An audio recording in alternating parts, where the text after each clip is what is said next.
Consideraciones pastorales. Primera parte. Consideraciones pastorales en el desempeño del ministerio del exorcismo. Los siguientes puntos han sido redactados de forma breve y condensada para ser llevados a la oración de todo aquel que se dedique a este ministerio. De su meditación no solo se aprovechará el exorcista, sino también el equipo de laicos que ayuden al exorcista, e incluso los mismos posesos si tienen suficiente capacidad intelectual para ello. 1. El libro de Job debería ser meditado línea a línea por cada poseso en su tiempo de oración personal. El libro de Job fue escrito por Dios para dar consuelo a todas las personas oprimidas por la tribulación. Es un libro de una gran complejidad en algunas de sus partes, pero el poseso deberá leer el libro como un libro escrito para él mismo como destinatario. La historia de un hombre llamado Job atacado por el demonio. El antes, durante y después de esa tribulación demoníaca, personal y familiar supone una gran enseñanza para todo aquel que vaya a la palabra de Dios buscando consuelo para su opresión diabólica. Todo en ese libro sagrado es importante: el antes del ataque, el por qué se permite el ataque, el final del tiempo de prueba, la conversación con los amigos, con la esposa. El sacerdote debe insistir al poseso en que saque enseñanzas para él mismo en cada una de sus líneas. 2. ¿De dónde vienes?, le preguntará Yahvé a Satán. De dar vueltas por la tierra y pasearme por ella, responderá. Tristemente, muchos hombres hacen lo mismo. Lo único que hacen en toda su vida es dar vueltas por la tierra, sin otras pretensiones que vayan más allá de esta tierra. 3. Después los sabeos caerán sobre los siervos de Job para saquear y matar. Irrumpen ellos, pero por instigación del demonio. En estos casos hay que recomendar la oración de Job 1, 21-22, desnudo salí del vientre de mi madre. Después de la primera visita al exorcista, hay que recomendarles que lean este primer capítulo, para empezar la vida espiritual. En Job 2 conversan Yahvé y Satán. Dios habla y lo hace para fijarse en lo bueno. Este es un modo de luchar contra las tentaciones que nos vienen de los demonios. Dios se fija siempre en lo bueno, el demonio se fija siempre en lo malo. 4. Piel por piel le dirá el maligno, y al decir eso dirá la verdad, pues así suelen actuar los hombres. Pero el Padre dará la vida de su Hijo por la de los pecadores. Eso hay que recordárselo al atribulado poseso: el Padre ha dado la vida de su Hijo por ti.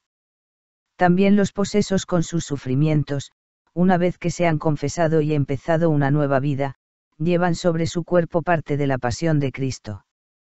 Y sus sufrimientos, los del poseso, ganarán muchas gracias para otros, liberándolos de las garras del mal. Y si el poseso es un gran pecador, sus propios sufrimientos le arrancarán de los lazos de la iniquidad haciendo de él un hombre nuevo. 5. El que sufre, desesperanzado por la tardanza de su liberación, puede insistir en que por qué no basta su conversión y ya está, que no debería ser necesario que Dios permita que se prolongue su tiempo de prueba. Pero no debe olvidarse que el cuerpo es la llave del alma.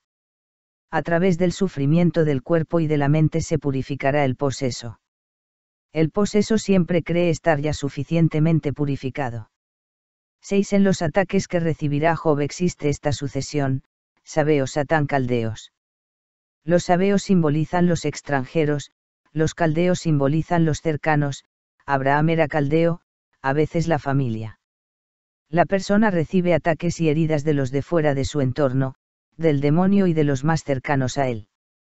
Tiene que aceptar que esto es así y resignarse a este triple ataque. Muchos se quejan de que su mujer, o sus padres o alguien cercano en vez de ayudarle, todavía le haga sufrir más. Pero también ese familiar cumple una función, también él es parte de la prueba que hay que superar con amor. 7. El torbellino, Job 1, 19, representa el uso de las causas naturales para destruir. El cristiano no debe olvidar que terremotos, huracanes, incendios, enfermedades no pueden ir más allá de lo que él permita. El demonio no tiene permiso sobre estos elementos si Dios no se lo permite. Y siempre lo permite para lograr un bien mayor que la destrucción que provocan. 8. En el libro de Job existe un patrón entre lo natural y lo sobrenatural: entre el mal que viene de las personas y el que viene del demonio directamente. Sabeos Satán Caldeos Torbellino Piel. Es interesante observar que también se puede leer el libro de Job con una lectura eclesial. Los siervos que mueren representarían los miembros de la Iglesia perseguida por instigación del demonio. Los hijos e hijas estarían en un banquete que es la Eucaristía. Los elementos del comienzo del libro no necesitan explicación si se quiere hacer esta lectura simbólica: las ovejas, los pastores, los hijos y finalmente Job. Job sería un símbolo de Cristo doliente, sufriendo en su prójimo, en su cuerpo y en su alma. 9. Ahí lo tienes, pero perdona su vida. Job 1, 6. Se pueden usar esas palabras en casos muy serios para que Satán no los mate. Es muy útil usar las palabras de Dios. Incluso cuando oramos a Dios, usar sus mismas palabras, las de la palabra de Dios, hace que nuestra oración sea más perfecta, pues pedimos con las mismas palabras divinas. Y no hay mejores palabras que las del Altísimo. Cada versículo de la Biblia es obra de Dios. En sus líneas sagradas encontraremos un tesoro para pedir, para alabar, agradecer, etc. Por eso es tan útil usar la palabra de Dios en los exorcismos, aunque sean pocos versículos o uno solo. En todo exorcismo u oración de liberación se debería hacer uso de la santidad y el poder de la palabra del Altísimo. 10. Dios hace uso de las cosas físicas para producir efectos espirituales. Eso era válido tanto en el Antiguo Testamento, como en el Nuevo, y por supuesto también para el exorcismo. Algunos desearían que el exorcismo fuera más puro, más basado solo en la fe sin necesidad de otra cosa, sin intervención de nada extraño. Pero frente a esta opinión es como si Dios dijera: quiero obrar del modo que elijo, y no me gusta que me pongan límites. 11. El exorcismo, el arte de exorcizar, es como Dios ha querido, no como lo hemos diseñado los hombres. 12. La longitud de un caso Dios la usa para llevar a la santidad. 13. Los demonios entran porque ellos quieren, y Dios lo quiere para que sean santos. 14. Dios quiere algo más que la liberación. 15. Cada exorcista que se dedica a este ministerio de forma permanente debería escuchar a Jesús diciéndole: tú no estás aquí para ser un médico, ni un doctor, sino un padre. 16. Después del exorcismo hay que hablar con los posesos. Hablar antes del exorcismo y después es muy importante. No se puede acabar el rito y decirle al poseso vuelva el día tal a tal hora.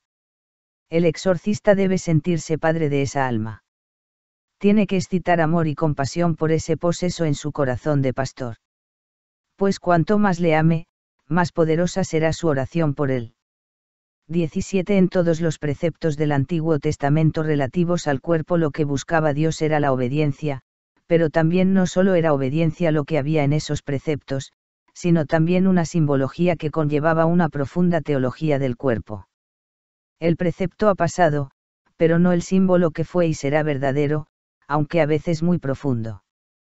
También es muy interesante leer Gálatas 5 y meditar el capítulo entero para entender esta teología del cuerpo que subyace en la posesión. 18. Dentro de esta teología del cuerpo que supone la existencia de la posesión, se ha de entender que existe un poder especial, único, en los esposos para expulsar demonios del cónyuge a través de la oración y la petición a Dios del uno por el otro. 19. Hay acciones que se hacen con el cuerpo que someten a esclavitud. 20. Las leyes de Dios nos llevan y mantienen en la libertad para la que nos liberó Cristo. 21. A la gente desgraciada que nos llega pidiendo, suplicando, su liberación. Es necesario que el exorcista les haga entender del modo más íntimo que las leyes de Cristo dan esa libertad, así como ciertas otras acciones encadenan al alma. El demonio poseyendo el cuerpo es solo la apariencia visible de un encadenamiento peor que es el del alma. La liberación del exorcismo se circunscribe y subordina a una liberación mayor, integral y eterna. 22. Caminad bajo la guía del Espíritu Santo y no deis satisfacción al deseo de la carne. Gálatas 5, 16. 23. Pero los de Cristo Jesús crucificaron la carne con las pasiones y deseos. Gálatas 5, 24. Sin ninguna duda al demonio no le gusta estar en un cuerpo crucificado con Cristo. Al demonio le gusta estar en un cuerpo entregado a todos los placeres y pasiones, pero no le gusta estar en un cuerpo que cada vez se está convirtiendo en una imagen del crucificado, que cada vez más le recuerda a Cristo. Si tiene horror a una imagen del crucificado, cada vez irá teniendo más horror a un cuerpo que se va crucificando más y más en la negación de toda baja pasión. El exorcista tiene que hacer comprender al poseso que con oración y actos de virtud, ese cuerpo se tiene que ir convirtiendo en una morada cada vez más desagradable para él, hasta llegar a ser una tortura para el demonio el estar en ese cuerpo. 24. El cuerpo de un eremita del desierto, de un asceta, sería la peor prisión de un demonio, peor que el infierno. Pues el eremita, el asceta, es ya una imagen de Cristo crucificado. Si el demonio tiene horror al crucifijo que es un objeto, mucho más horror le produce una imagen viviente del Cristo crucificado. 25. Ni el demonio quiere poseer el cuerpo de un asceta, ni el asceta desea dejar de sufrir por Cristo. Celestial ironía, maravilla de este mundo y del otro, ni el demonio quiere entrar en ese cuerpo, ni el asceta no quiere que no entre. El demonio quiere hacer sufrir y el asceta desea sufrir. Pero el demonio no quiere padecer estando en ese cuerpo santificado por la penitencia, y el asceta justamente desea sufrir en ese cuerpo que se ha convertido en valiosísimo instrumento para mostrar su amor a Dios. 26. El cuerpo esclavo del pecado acaba siendo esclavo del sembrador del pecado. El que siembra la semilla justamente contraria, la virtud, acabará entregando ese cuerpo completamente a un nuevo Señor. Y entonces será ese nuevo Señor el que luchará por el cuerpo que le ha sido entregado. 27. El proceso del exorcismo es como una cadena. Hasta que no se ha roto un eslabón no se empieza a debilitar el siguiente eslabón. 28. El exorcista durante el exorcismo no ha de repetir una y otra vez las órdenes. Pues si tratamos de romper el eslabón erróneo, ya podemos repetir una orden 100 veces que no lograremos nada. Las órdenes al demonio han de ser dadas una vez, o pocas, con fe. Si no se logra lo que se ordenaba, hay que entender que en ese momento no era esa la orden que había que dar. 29. El exorcista durante el exorcismo debe centrarse en Jesús, no en el demonio. Muchos sacerdotes están más pendientes de preguntar al demonio que de escuchar al Señor a ver qué es lo que inspira. El exorcismo debe estar centrado en la adoración a la Santísima Trinidad. Es Dios quien inspirará sin palabras qué eslabón de la cadena es el que hay que quebrantar. 30. Es muy conveniente que las personas del equipo del exorcista se consagren a María. 31. Maldice a Dios y muérete, Job 2, 9, le dirá la mujer de Job a su marido. Esas son palabras de Satanás. En la desgracia hay ocasiones en las que los familiares dicen cosas que son de Satán. En esos momentos hay que escuchar únicamente la voz de Dios. Y si respondemos, la mejor respuesta serán las palabras de su misma palabra santa. 32. La definición de liberación debe estar centrada en la persona y no en el demonio. 33. El cuerpo es la llave para el alma. Satán usa el cuerpo para lograr el alma, este es uno de los mensajes implícitos del libro de Job. 34. Señor, si quieres puedes limpiarme, Lucas 5, 12. A. Si quieres, es decir, yo quiero tu voluntad. Esta oración tienen que aprenderla los que vengan a ver al exorcista. B. Puedes, es decir, yo creo en ti. Creo. Esta es la segunda parte de la oración. Primero, yo quiero tu voluntad. Segundo, tú puedes, no tengo la menor duda. C. Limpiarme, es decir, me pongo a mí al final. Me acerco a la sanación con humildad, no con egoísmo. Cuando me acerco con humildad y no con egoísmo, entonces y solo entonces, Él puede sanarme. 35. Extendiendo la mano le tomó diciendo, quiero. Mateo 5, 13. Lo cual es una forma de decir, te amo. En ese quiero se halla un te amo. Si quieres, la persona tiene que posponer su voluntad a la de Dios.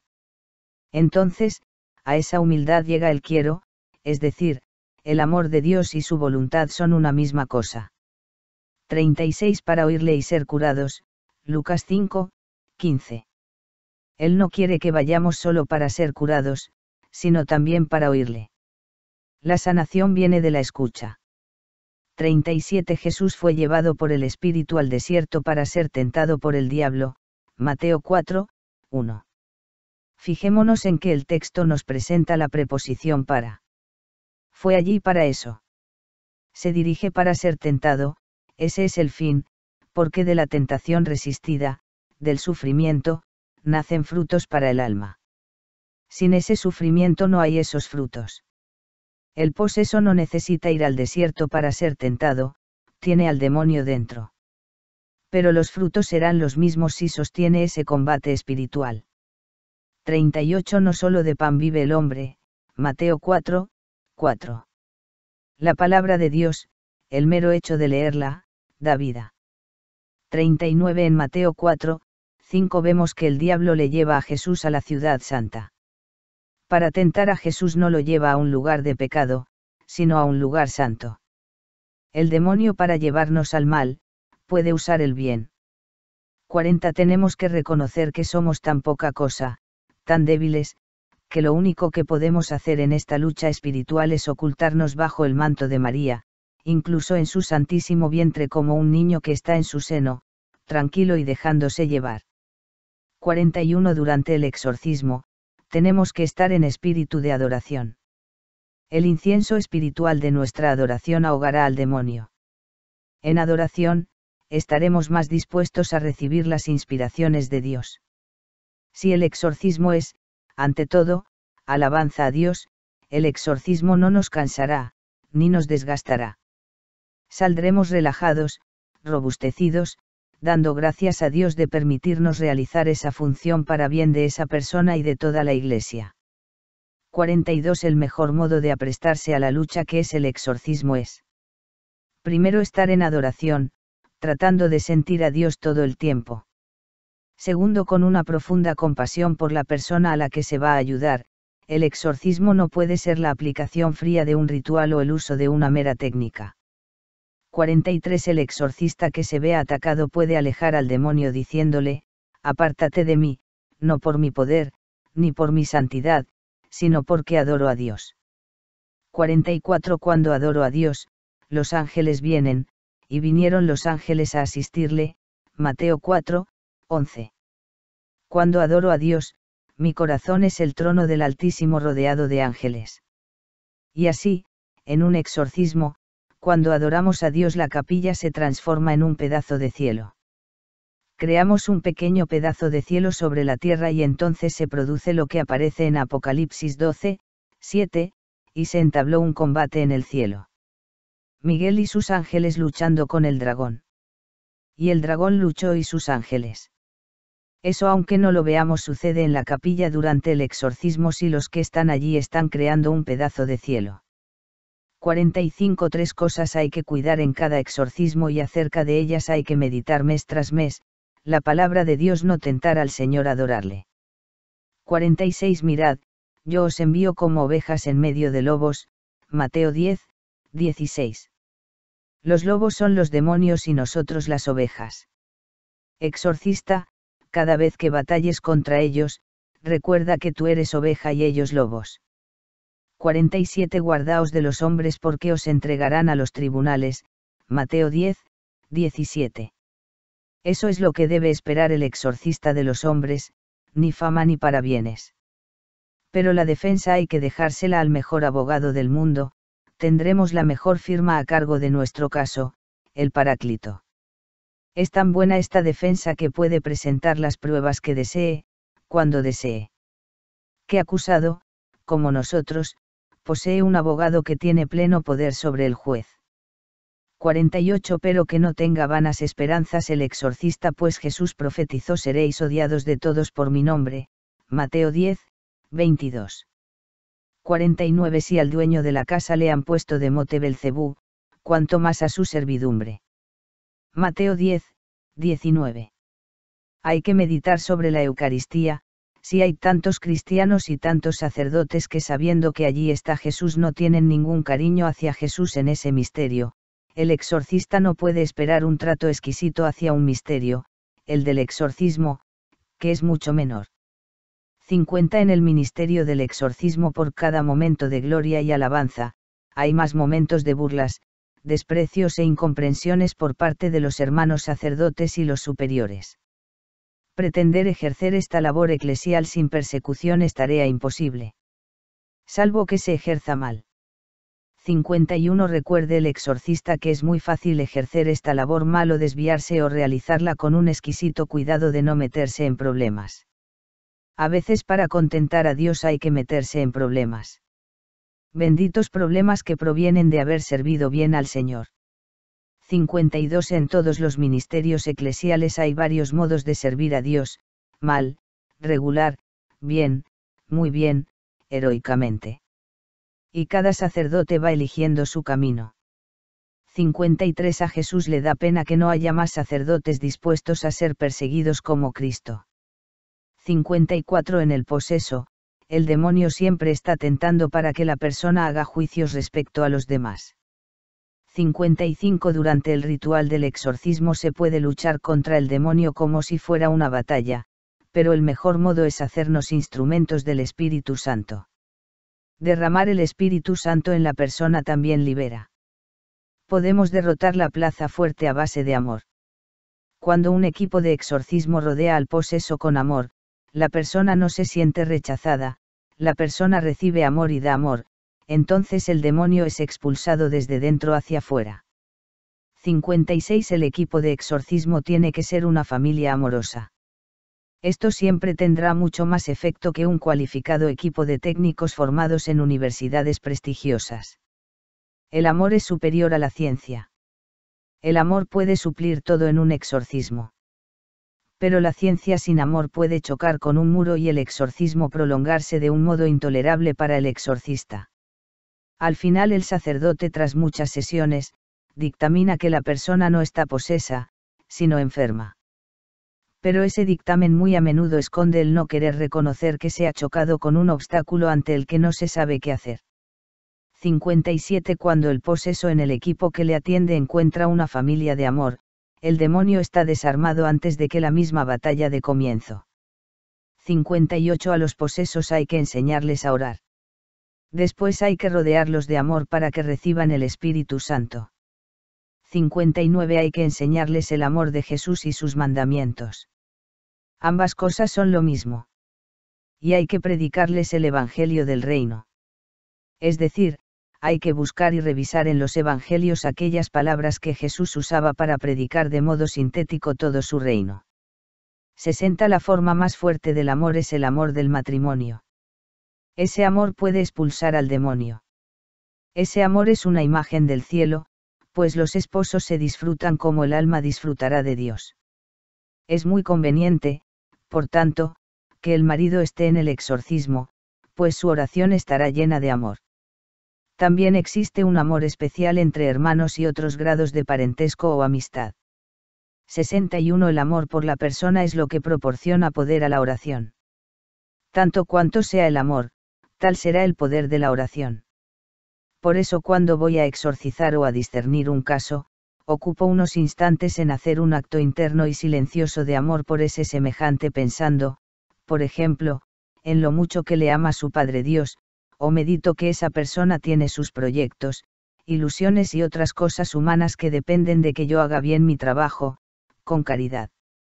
A veces mirar a la madre de la persona que le ha acompañado basta para excitar esa caridad por aquel por quien vamos a orar para discernir si tiene algo o no. Desde luego, si esas oraciones para discernir se fueran convirtiendo en algo mecánico, el demonio cada vez tendría más posibilidades de ocultarse en ese cuerpo. Por eso hay no pocos demonios que pueden resistir las oraciones de los exorcistas para discernir si hay posesión. Muchos demonios tienen muchos recursos para resistir esas oraciones, solo la caridad ardiente y la humildad les desarman. 62. Los exorcistas siempre son atacados por el demonio. Y muchas veces el ataque viene de la jerarquía o de los hermanos sacerdotes. Si uno no está dispuesto a aceptar con buena cara esa moneda en pago por el ministerio, entonces es mejor no tomar sobre sí este servicio a los hermanos. 63 En nuestra época racionalista, el exorcismo es un servicio eclesial que hay que realizar dentro de la Iglesia, pero a pesar de muchos eclesiásticos. Es un servicio de caridad que siempre hay que realizarlo en comunión con el obispo, pero sin esperar nada a cambio más que denuncias y reproches. Por eso desde el principio el exorcista debe hacer firme propósito, y renovarlo con frecuencia, de no seguir realizando esta actividad de ayuda al prójimo si algún día se le retira el permiso. 64 El demonio siempre trata de romper el matrimonio de los posesos. 65 Cualquiera que sufra una tentación, si la comenta con el sacerdote, entonces esa tentación ya no se incuba en la oscuridad, queda descubierto el plan del demonio. Comentar cuáles son las tentaciones al sacerdote es como revelar a él y a uno mismo cuáles son las tácticas del maligno. Esto entre los miembros de un equipo de exorcismo es algo esencial, pues el demonio tratará de sembrar desconfianzas, juicios críticos, animadversiones entre los miembros. Es necesario comentar en privado con el sacerdote o entre todos cuáles son las tentaciones, y nunca comentarlas de modo privado entre los colaboradores. Pues con la excusa de un desahogo o de la conveniencia de pedir consejo uno puede ir envenenando a personas del equipo. Todo debe hacerse a la luz del día, entre todos, sin ir creando de forma espontánea grupitos. En mi equipo está totalmente prohibido comentar dudas acerca del modo de hacer un exorcismo entre cualesquiera que pertenezcan al grupo. Si uno tiene una duda, hay que comentarla cuando estamos reunidos, pero no privadamente. Y si algo, por su naturaleza, no es conveniente que se comente de ese modo, hay que hablarlo únicamente con los sacerdotes que dirigen el grupo. 66 Si el exorcista se ve muy perseguido y cree que no puede aguantar más desprecios, que recuerde que el discípulo no está por encima del maestro, ni el esclavo por encima de su amo. Si al dueño de la casa le han puesto de mote Belcebú, cuanto más a su servidumbre. Mateo 10, 24-25. A Jesús, al bueno por antonomasia, le llamaron Belcebú. Esa es la tragedia, que al bien se le toma por mal. Al exorcista se le considera como un mago o un brujo en cuanto profundiza en los modos de exorcizar y hace algo que no está escrito en el ritual. Nunca el ritual, ni presente ni pretérito, ha dicho que solo es válido y lícito lo que aparece en el ritual. El ritual está redactado en base a unos conocimientos, en base a una experiencia, de ahí que a mayor conocimiento y mayor experiencia cabe una praxis más ajustada a cada caso. Perseguir todo aquello que se salga de lo escrito en el ritual sería afirmar que el ritual es inmejorable. 67 Lo malo no es la persecución de los malos, sino la de los buenos.